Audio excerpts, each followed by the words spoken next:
olmuş, yüzün solmuş, tutacak dalı yok mu senin?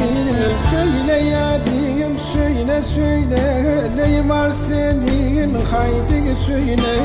Acı tatlı böyle gider bu yaşamda, bu cihanda, yapma böyle.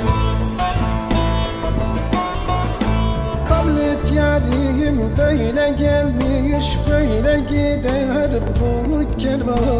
Kabul et yarim, böyle gelmiş böyle gider bu kervan.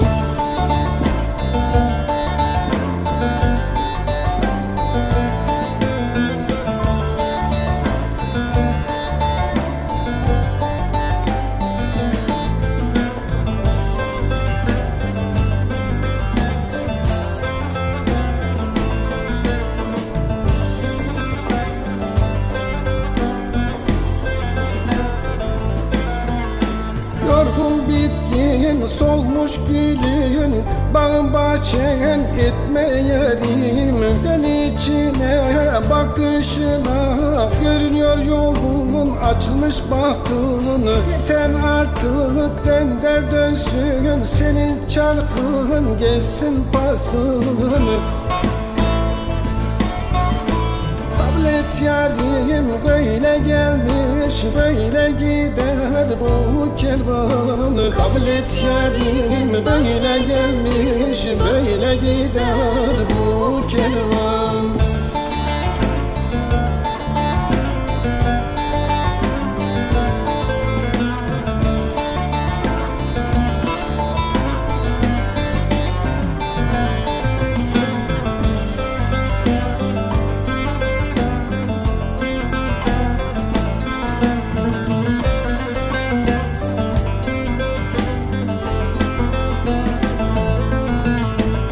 Kışın bitti, baharın geldi, yazın geldi, baktın döndü.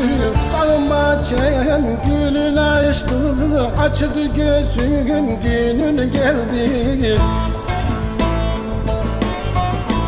Yeter artık, açsın için, gülsün yüzün, tutulsun elin. Kabul et yarim, acı tatlı bu cihanda, her şey fani.